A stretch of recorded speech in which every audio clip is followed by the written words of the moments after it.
الأنبياء والمرسلين وعلى آله الطيبين الطاهرين وأصحابه وأولياء أمته أجمعين. أما بعد فأعوذ بالله من الشيطان الرجيم. بسم الله الرحمن الرحيم. ويوم يحشر أعداء الله إلى النار فهم يوزعون. صدق الله العظيم. مولاي صل على حبيبك خير الخلق كلهم. سامعین محترم، دوستو، بھائی، بزرگو، آج ہم نے نماز تراویح میں 24ویں پارے کے آخری پاؤں سے 25ویں پارے کے مکمل یعنی 25ویں پارے مکمل تک ہم نے سماعت کیا ہے.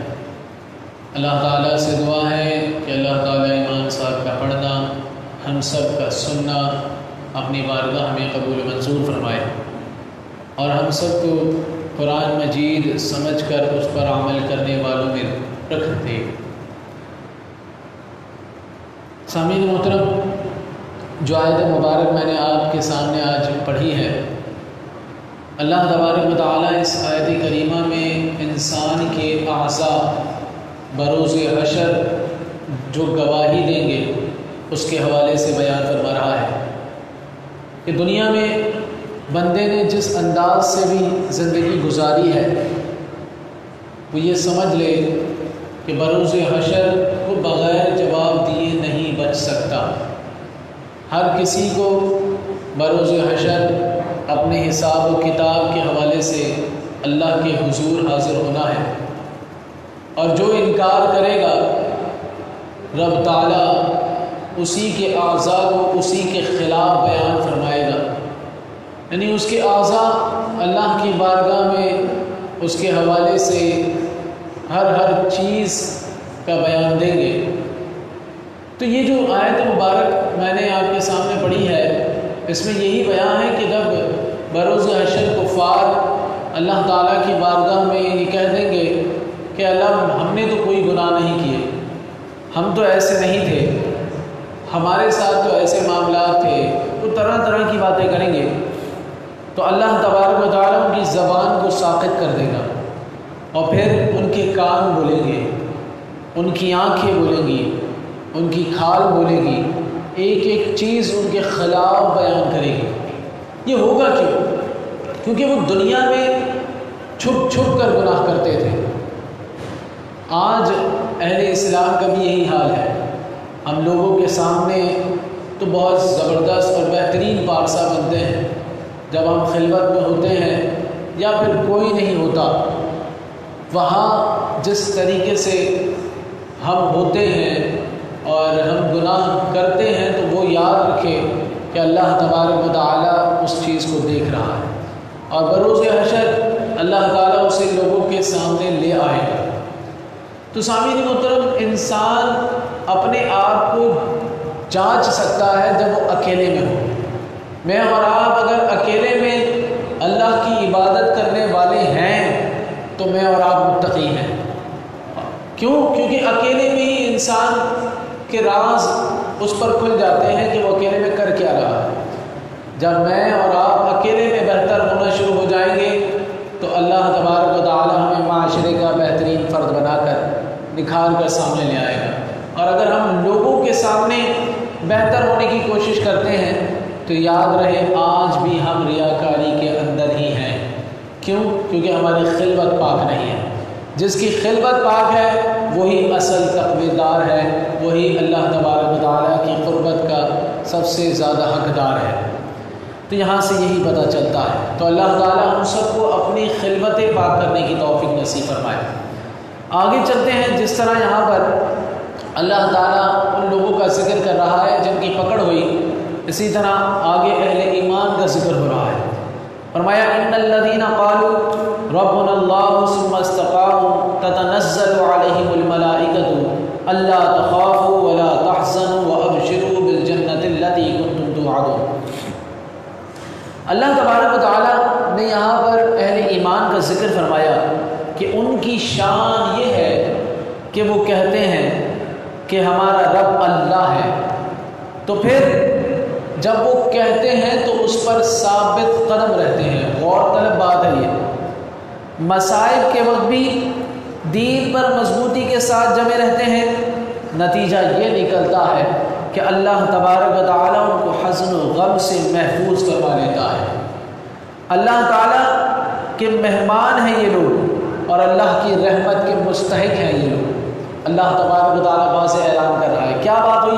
غور طلب بات ہے، میں نے آپ سے عرض کی تھی کہ اللہ تبارک و تعالیٰ فرما رہے ہیں کہ وہ جو یہ کہتے ہیں کہ ہمارا رب اللہ ہے اور اس پر ثابت قدم رہتے ہیں۔ ثابت قدم سے کیا مراد ہے؟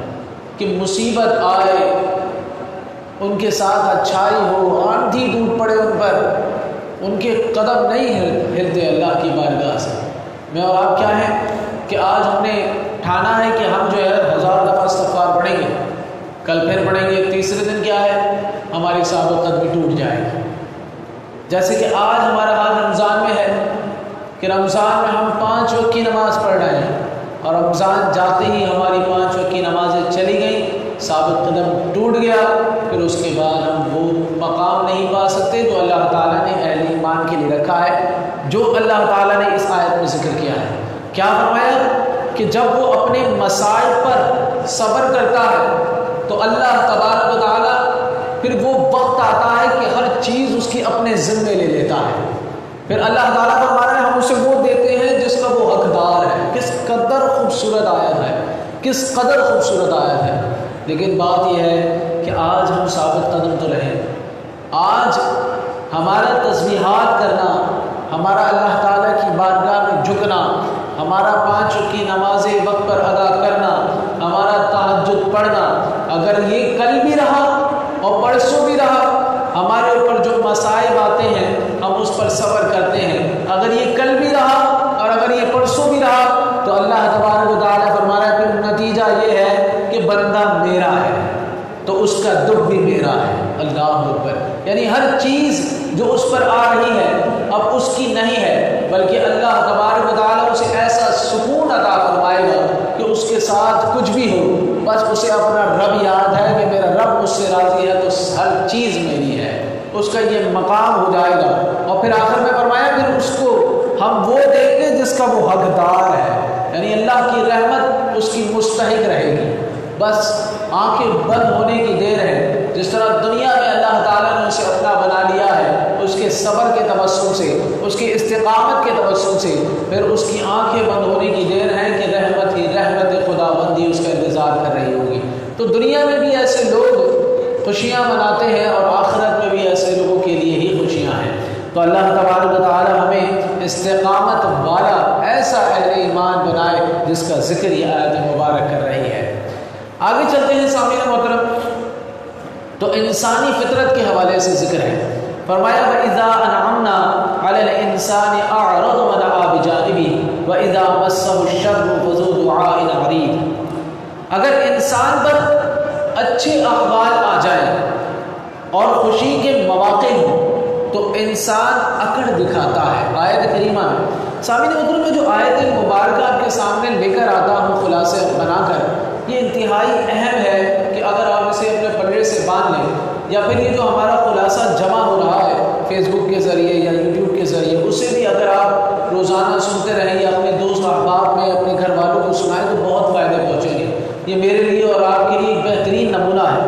تو آج جو آیت مبارکہ نے ابھی آپ کے سامنے پڑھی ہے، یہ بھی انسان کی فطرت کو چھیڑتی ہے اور اسے خبردار کرتی ہے کہ وہ کس طریقے سے اپنی زندگی گزار رہا ہے۔ فرمایا اِذَا أَنْعَمْنَا عَلَى الْإِنسَانِ أَعْرَضَ وَنَأَىٰ بِجَانِبِهِ وَإِذَا مَسَّهُ الشَّرُّ فَذُو دُعَاءٍ عَرِيضٍ۔ فرمایا اگر انسان پر اچھے احوال آ جائیں اور خوشی کے مواقع ہوں تو انسان اکڑ دکھاتا ہے اور تکبر کرتا ہے، اور اگر احوال اچھے نہ ہوں، اس کی طبیعت کے موافق نہ ہو تو اللہ تعالیٰ کی طرف رجوع کرتا ہے۔ دیکھیے آیت کریمہ نے، اللہ تعالیٰ نے آیت کریمہ کے اندر انسان کے راز کو کھول دیا۔ آج ہمارا یہی حال ہے کہ نہیں؟ آج ہمارا یہی حال ہے، جب ہم پر کوئی خوشی آتی ہے تو ہم جو ہے اکڑ جاتے ہیں، تکبر کے اندر آ جاتے ہیں، دنیا کے اندر ملوث ہو جاتے ہیں، ہماری سوچ ہی کہیں اور چلی جاتی ہے، ہم دنیا کی رنگینیاں نہیں سوچتے ہیں، اور جہاں تھوڑے سے مسائل آ جائے، بیماری آ جائے، پریشانی آ جائے، کسی معاملے میں ہم جھگڑ جائیں، کاروباری تنگی آ جائے تو ہمیں مصلی یاد آ جاتا ہے، ہمیں اللہ کی بارگاہ یاد آ جاتی ہے۔ تو اللہ تعالیٰ یہاں سے یہ فرما رہے ہیں کہ انسان کو چاہیے کہ جب ہم اسے راحت دیں، کیونکہ یاد رہے کسی انسان کے ساتھ روزانہ دکھ نہیں رہ سکتا، اللہ تبارک و تعالیٰ اسے راحت بھی دیتا ہے، سکون بھی دیتا ہے، خوشی بھی دیتا ہے، ہر طرح سے انسان کو آزمایا جاتا ہے۔ تو فرمایا اگر دونوں حالتوں میں انسان اللہ کی قربت اختیار کرے اور عاجزی کے ساتھ چلے، مال و دولت میں بھی، طاقتور میں بھی، ہر چیز کے اندر جب وہ اللہ تعالیٰ کی بارگاہ میں جھکے گا تو فرمایا وہ بندہ کامیاب ہے۔ اللہ تعالیٰ کو ایسا بندہ مقبول ہے، اللہ تعالیٰ ایسے بندوں کو اپنی بارگاہ میں مقبول کرتا ہے جو جس طرح مسائل میں گر رہا ہے، جس طرح مسائل میں اس کے آنسو نکل رہا ہے، اسی طرح خوشی میں بھی اس کے آنسو نکلنے چاہیے۔ تو اللہ تبارک و تعالیٰ ہمیں اسی طریقے سے اپنی فطرت کو بنانے کی توفیق نصیب فرمائے۔ آگے چلتے ہیں تو رشتہ داری کا لحاظ سکھانے کے حوالے سے اللہ تبارک و تعالیٰ ذکر فرما رہا ہے، اور حضور نبی کریم صلی اللہ علیہ وسلم کے حوالے سے یہ ذکر ہے۔ فرمایا قُلْ لَا أَسْأَلُكُمْ عَلَيْهِ أَجْرًا إِلَّا الْمَوَدَّةَ فِي الْقُرْبَى۔ نبی کریم صلی اللہ علیہ وسلم جب تبلیغ فرماتے تو کفار و مشرکین کی طرف سے آپ صلی اللہ علیہ وسلم کو تکلیف پہنچائی جاتی، اور آپ صلی اللہ علیہ وسلم کی دعوت کے لیے وہ رکاوٹیں کھڑی کرتے۔ اللہ تعالیٰ یہاں پر فرما رہا ہے کہ اے میرے پیغمبر صلی اللہ علیہ وسلم، آپ ان سے کہیں کہ میں تمہیں جو دعوت دیتا ہوں اس پر پیسے تو نہیں مانگتا، بس یہ کہتا ہوں کہ رشتہ داری کا خیال کرو۔ مطلب یہ ہے کہ میرے تم پر جو دو حقوق ہیں، پہلا اور اصل حق یہ ہے کہ میں اللہ کا رسول ہوں، تم اس کا اعتراف کر کے میری اطاعت کرو، اگر یہ نہیں کرتے تو کم از کم میرے دوسرے خاندانی حق کی وجہ سے میرا لحاظ کرو کہ میں میری بات پر، جو میں تم سے کہتا ہوں میری بات پر توجہ دو۔ اللہ تبارک و تعالیٰ نے یہ اس بات کو ذکر کر کے امت مسلمہ کو سبق دیا ہے، اگر ہم کسی معاملے میں پھنس جائیں یا ہم کسی کی تبلیغ کر رہے ہیں اور وہ ہمیں الٹا ستا رہا ہے یا تنگ کر رہا ہے تو ہم اسے یہ بتائیں کہ ہم ہے کون۔ ہم وہی لوگ ہیں جو تمہارے گھر سے تعلق رکھتے ہیں۔ یہ سامنے والے کو قائل کرنے کا طریقہ ہے، یہ ایک طریقہ یہ بھی ہے، کیونکہ ظاہر سی بات ہے جب آپ کسی سے بات کرتے ہیں، اسے سمجھاتے ہیں، وہ غیر تو نہیں ہوتا، تو ایسا تو نہیں ہوتا کہ وہ آپ کو کسی نہ کسی طریقے سے آپ کی جان پہچان ان سے بنتی نہ ہو، بلکہ جان پہچان بنتی ہوگی۔ تو یہاں پر جہاں ہمیں یہ سمجھایا جا رہا ہے کہ اپنے جان پہچان والوں کو راہ راست پر لانے کی کوشش کرو، اسی طریقے سے یہ بھی سمجھایا جا رہا ہے اگر وہ آپ سے مخالفت کی بات کرے تو آپ اس سے یہ بات کہیں کہ تم میرا رشتہ نہیں جانتے، تمہارے ساتھ کیا ہے، ہم خاندانی فرد ہیں، ہم دوست ہیں، یا ہم ساتھ بیٹھنے والے ہیں، ہم ساتھ چلنے والے ہیں، تو فرمایا اس طریقے سے اس کو قائل کیا جائے۔ یہ بھی ایک بہترین طریقہ ہے جو قرآن ہمیں سمجھا رہا ہے، جب ہم کسی سے بات کریں تو اسے یہ بتاتے ہوئے بات کریں کہ اس کا اور ہمارا رشتہ کیا ہے۔ آگے چلتے ہیں سامعین محترم، تو آخرت کے اجر کے جو مستحقین ہیں اللہ تعالیٰ ان کی صفات بیان کر رہا ہے کہ جن کے لیے آخرت میں اجر ہے، ان کی صفات کیا کیا ہے، تو آئیے سنتے ہیں۔ فرمایا وَمَا عِندَ اللَّهِ خَيْرٌ وَأَبْقَىٰ۔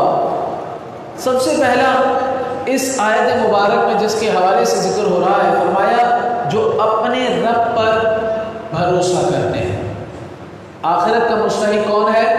جو سب سے پہلے اس کی پہلی صفت یہ بیان ہوئی کہ وہ اپنے رب پر بھروسہ کرتے ہیں۔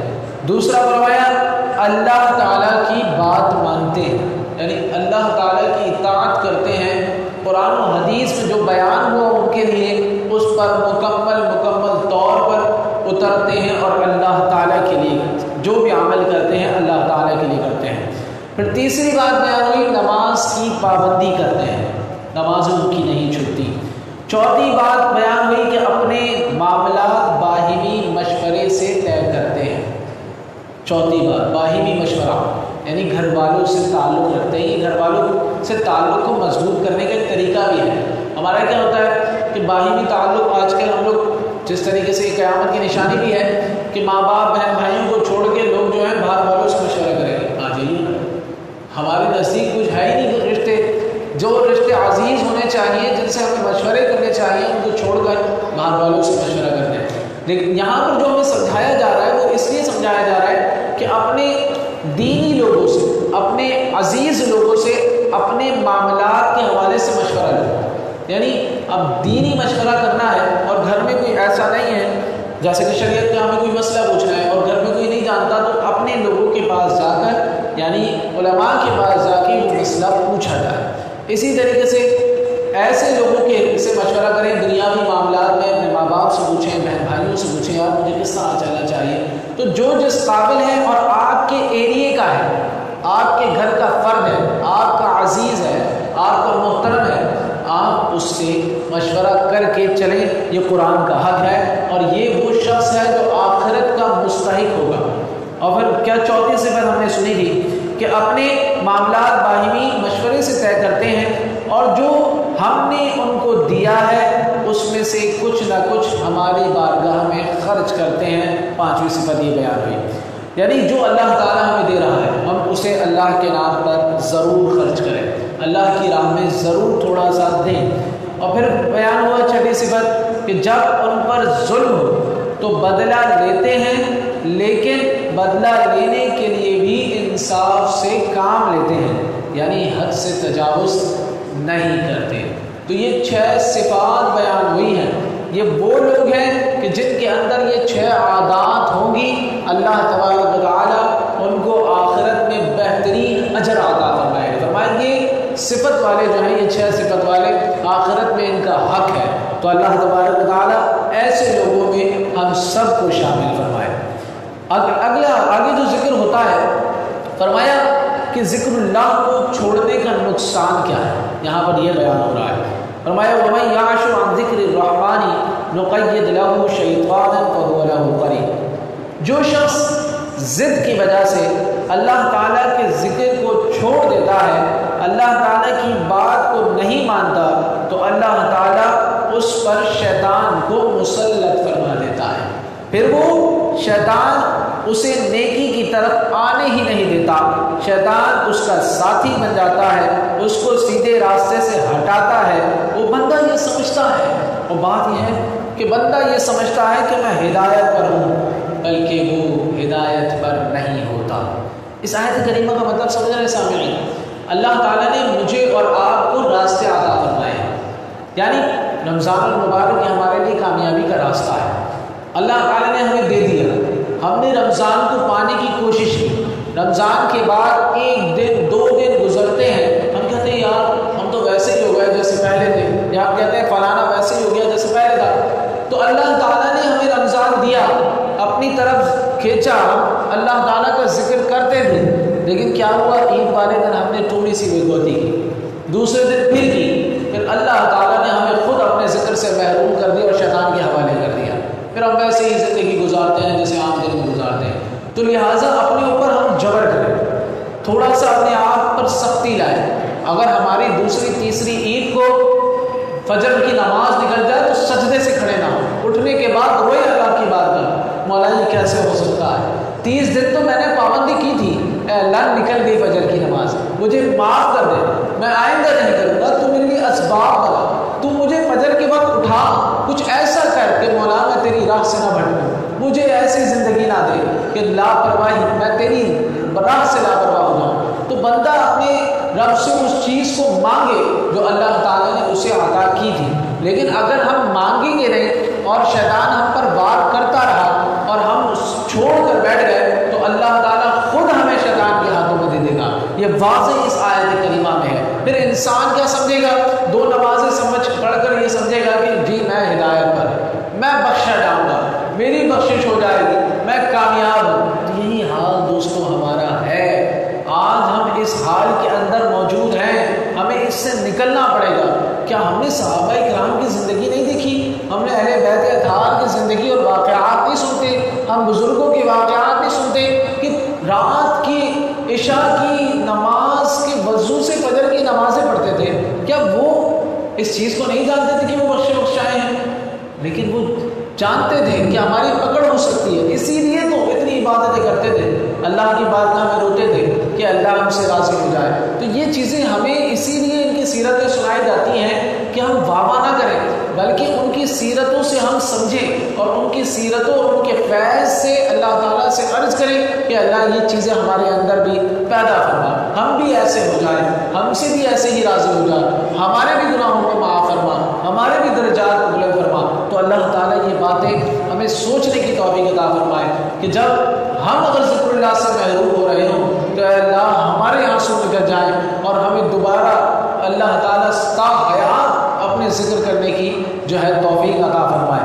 اللہ تعالیٰ ان لوگوں میں ہمیں شامل فرمائے۔ آگے چلتے ہیں تو سامعین محترم، لیلۃ المبارکہ کے حوالے سے ذکر ہو رہا ہے جس کے لیے ہمیں رمضان عطا ہوا ہے۔ کیا ہوا؟ فرمایا انا انزلناہ فی لیلۃ مبارکۃ انا کنا منذرین۔ قرآن کریم کہتا ہے کہ ہم نے، اللہ تعالیٰ فرما رہا ہے کہ ہم نے قرآن مجید کو لیلۃ القدر میں نازل فرمایا۔ اب لیلۃ القدر میں قرآن مجید نازل ہوا ہے اور تھوڑا تھوڑا کر کے قلب اطہر میرے مصطفیٰ دان رحمت صلی اللہ علیہ وسلم کی بارگاہ میں آیا ہے۔ تو سامعین محترم، یہاں پر اللہ تعالیٰ نے اس رات کا ذکر فرمایا کہ یہ مبارک رات ہے، یہ عظیم رات ہے، اور جس طرح ہم لیلۃ القدر کے اندر سماعت کرتے ہیں کہ یہ کتنی عظیم رات ہے کہ اللہ تبارک و تعالیٰ کے فرشتے اترتے ہیں اور اللہ تعالیٰ جو ہے، اللہ تعالیٰ کے عظیم فرشتے حضرت جبریل امین اس سے مصافحہ کرتے ہیں اس شخص سے جس سے اللہ تعالیٰ راضی ہو جاتا ہے۔ جو اس رات کو پا لیتا ہے وہ سب کچھ پا لیتا ہے۔ اس رات کو جس نے حاصل کر لیا اس نے سب کچھ حاصل کر لیا۔ تو ہمیں اب کل سے اسی رات کو ڈھونڈنا ہے، اسی رات کی طلب رکھنی ہے۔ اپنی آقا کریم صلی اللہ علیہ وسلم جب رمضان المبارک آتا تو اپنی کمر کو کس لیا کرتے تھے، اور جب یہ راتیں آتی تھی تو مصطفیٰ جان رحمت صلی اللہ علیہ وسلم ساری رات عبادتیں کرتے تھے۔ اب آقا کریم صلی اللہ علیہ وسلم کے ہم امتی ہیں جنہیں یہ عظیم رات عطا ہوئی ہے، تو ہمیں چاہیے کہ ہم اس رات کے لیے محنت کریں اور کل سے جو ہے زیادہ سے زیادہ عبادت کریں، اللہ تعالیٰ کو راضی کریں تاکہ اللہ تعالیٰ ہمیں یہ رات عطا فرمائے۔ جس کو یہ رات عطا ہوئے گا اس کو سب کچھ ملے گا، اللہ تعالیٰ اس سے راضی ہو گیا۔ ظاہر سی بات ہے لیلۃ القدر اسے ہی عطا ہوگی جس سے اللہ تعالیٰ راضی ہوگا۔ تو اللہ تبارک و تعالیٰ ہمیں اپنی رضا عطا فرمائے اور رمضان المبارک ہم سے ایسا راضی ہو کے جائے کہ ساری زندگی ہم رب کے نام کی گزاریں اور رب کے مطابق گزاریں اور اسی پر ہمیں موت آئے اور اسی رب کے نام سے جو ہے بروز حشر ہم اللہ کے آگے اللہ کی رحمت کے سائے میں جمع ہوں اور اللہ تعالیٰ ہم سب کو جنت الفردوس کا مکی بنائے۔ آگے چلتے ہیں سامعین محترم، تو دخان کا ذکر ہے۔ یہ فرمایا یہ جو دخان سورہ دخان ہے اور اس کے اندر دخان کا لفظ بھی آیا ہے، اس سے مراد کیا ہے؟ نبی کریم صلی اللہ علیہ وسلم جب قریش کو مسلسل آپ تبلیغ فرماتے تھے اور اہل قریش جو ہے مخالفت کرتے تھے تو اللہ تبارک و تعالیٰ نے حضور علیہ السلام کو دیکھا جب وہ اس قدر آقا کریم صلی اللہ علیہ وسلم جو ہے لوگوں کو تبلیغ کر رہے ہیں پھر بھی یہ نہیں مان رہے، تو اللہ تبارک و تعالیٰ نے ایک سخت قحط نازل فرمایا۔ ایسا قحط آیا کہ لوگ ہڈیاں اور مردار کھانے پر مجبور ہو گئے۔ لوگ آسمان کی طرف دیکھتے تو بھوک کی وجہ سے انہیں صرف دعا نظر آتا۔ یہ لوگ حضور نبی کریم صلی اللہ علیہ وسلم کی خدمت میں حاضر ہوئے سب کے سب اور کہنے لگے، عرض کرنے لگے، یا رسول اللہ صلی اللہ علیہ وسلم آپ دعا کریں اور قحط ہم سے ختم ہو جائے تو ہم آپ پر ایمان لے آئیں گے۔ آپ صلی اللہ علیہ وسلم نے دعا فرمائی اور قحط ختم ہو گیا، لیکن وہ ایمان نہ لائے۔ اللہ اکبر۔ اللہ تعالیٰ نے یہاں یہی ذکر کیا ہے، جب امتی حضور علیہ السلام کی اتباع چھوڑ دے تو اس پر قحط سالی آتی ہے، اس پر مشکلات آتی ہیں، اس پر مصائب آتے ہیں۔ آج ہم جو مسلمان پریشانی کا شکار ہیں، مہنگائی کا شکار ہیں، ایک دوسرے کو لوٹ مار کر رہے ہیں، ایک دوسرے کو کھانے کے لیے دوڑ رہے ہیں، تو یہ وجہ یہی ہے کہ ہم نے حضور علیہ السلام کی اتباع چھوڑ دی۔ تو اللہ تعالیٰ ان لوگوں پر مصائب نازل فرماتا ہے جو آقا کریم صلی اللہ علیہ وسلم کی اتباع چھوڑ دیتے ہیں، وہ پریشان ہو جاتے ہیں، وہ مصائب کے اندر گھیر لیے جاتے ہیں، ان پر تنگیاں آتی ہیں۔ تو آج ہمارے لیے یہ سبق ہے کہ جتنا زیادہ ہم حضور علیہ السلام کی اتباع کریں گے، ہم سے مصائب اللہ تبارک و تعالیٰ دور فرماتا رہے گا۔ تو اللہ تعالیٰ ہمیں یہ باتیں سمجھنے کی توفیق عطا فرمائے اور ہمیں سچا اور پکا آقا کریم صلی اللہ علیہ وسلم کی اتباع کرنے والا بنائے، اور جو کچھ ہم نے سنا اس پر ہمیں عمل پیرا ہوتے ہوئے بہترین زندگی گزارنے کی توفیق نصیب فرمائے۔ الحمدللہ رب العالمین، الصلاۃ والسلام علی سید الانبیاء والمرسلین وعلی آلہ واصحابہ اجمعین۔ اللهم ربنا آتنا في الدنيا حسنة وفي الآخرة حسنة وقنا عذاب النار۔ اللهم أنت السلام ومنك السلام وإليك يرجع السلام، حينا ربنا في السلام وأدخلنا دار السلام، تبارك ربنا وتعالى يا ذا الجلال والإكرام۔ اللهم اغفر وارحم وأنت خير الراحمين، اللهم رب ارحمهما كما ربياني صغيرا، اللهم أعني على ذكرك وشكرك وحسن عبادتك، اللهم أنت حسنت خلقي فحسن خلقي، يا مقلب القلوب ثبت قلبي على دينك، يا مقلب القلوب ثبت قلبي على دينك، يا مقلب القلوب ثبت قلبي على دينك، وصلى الله تعالى على خير خلقه محمد وعلى آله وصحبه أجمعين۔